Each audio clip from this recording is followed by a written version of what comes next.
Saudara-saudari terkasih, apakah saudara sudah memulai hari ini dengan penuh sukacita dan punya niat untuk berbuat baik, meskipun kecil? Semoga Tuhan memberkati niat baik saudara. Hari ini saya merenungkan tentang bersukacitalah senantiasa. Saya tidak tahu kenapa, karena ketika saya merenungkan situasi yang kita alami, ada begitu banyak berita negatif, ada banyak sahabat saudara kita yang terpapar virus COVID-19. Tidak sedikit juga yang kemudian menjadi parah dan akhirnya tidak bisa bertahan. Dan kita menangkap nuansa negatif, nuansa rasa takut dan gelisah dan khawatir.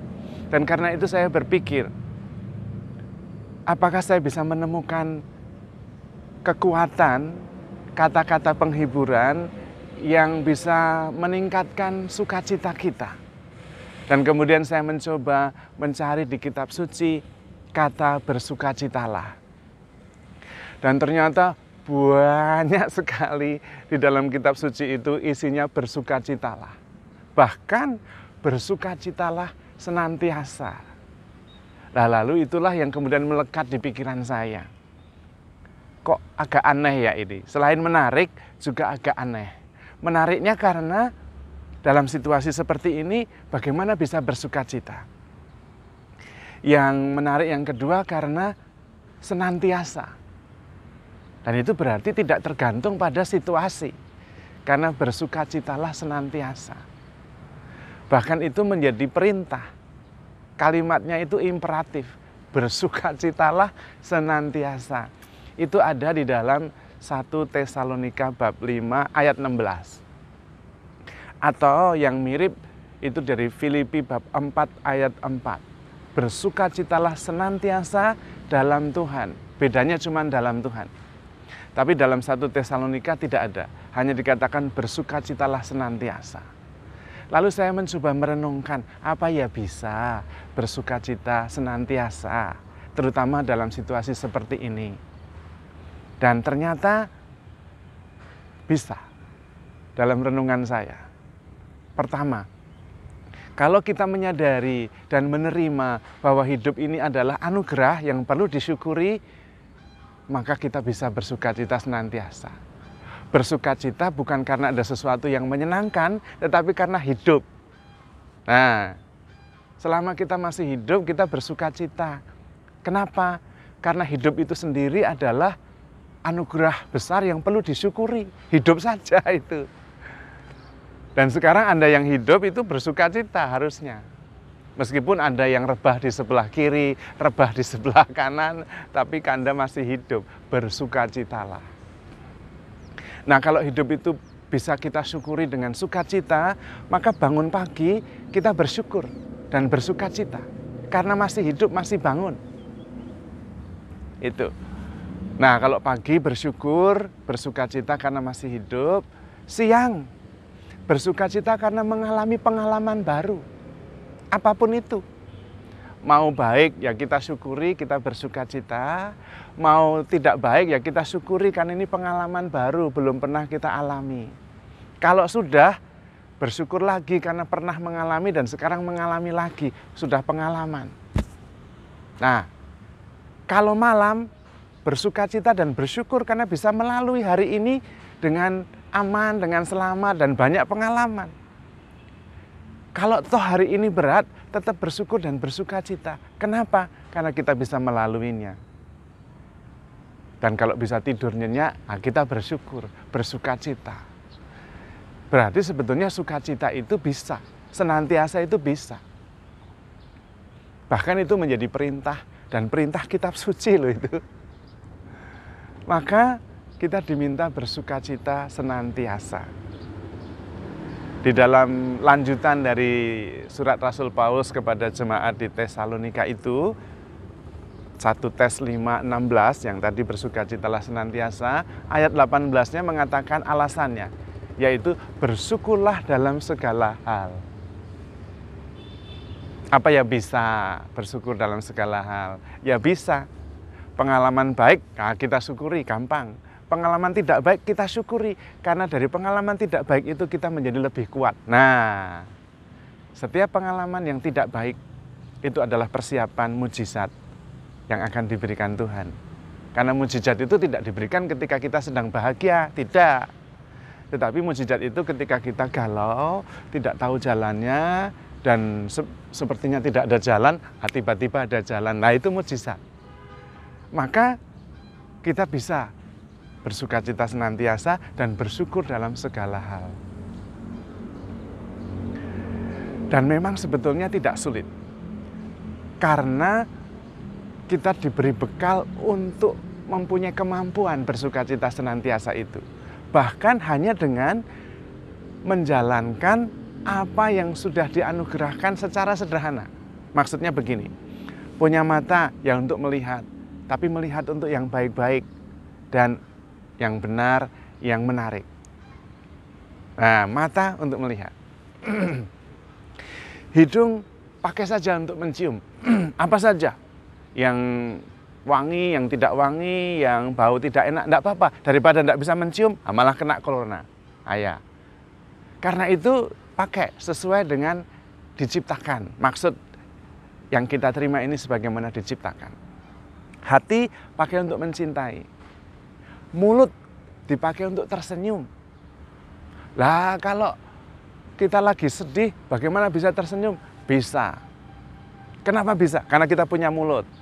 Kalau tidak punya mulut, tersenyumnya bagaimana? Ayo.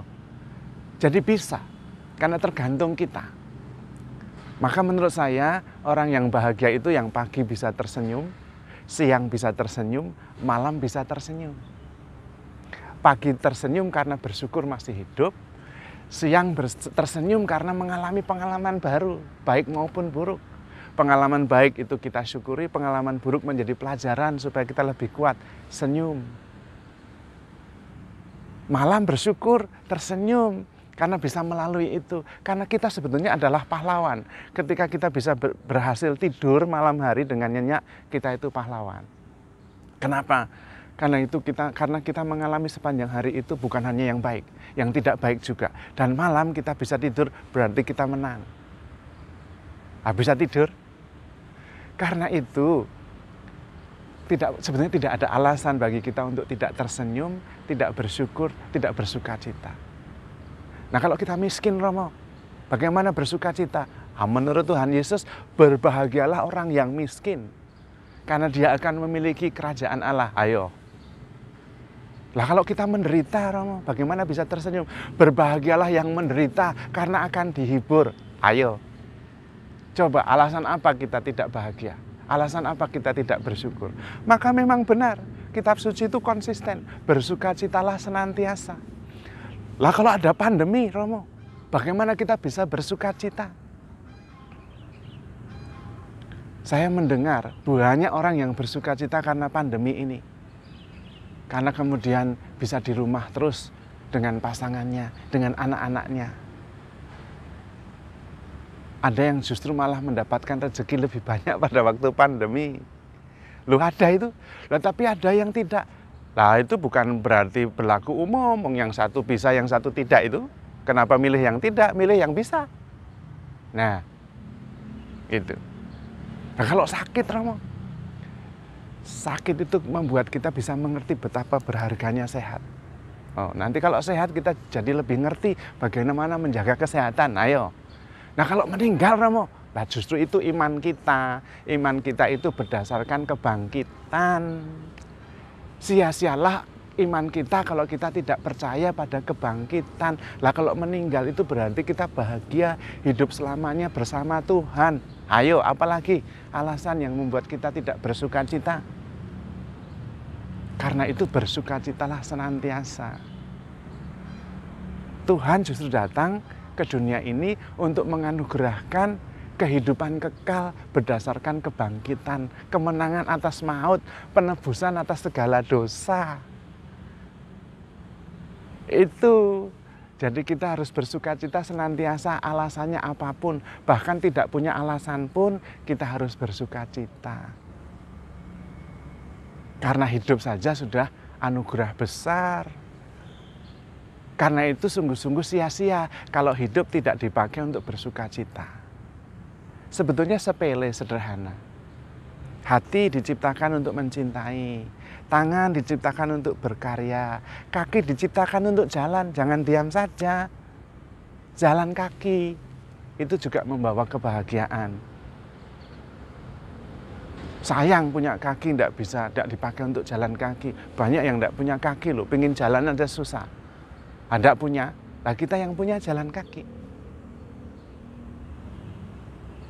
Dan punya mulut untuk tersenyum, bersyukur dan memuji Tuhan, bersuka cita senantiasa.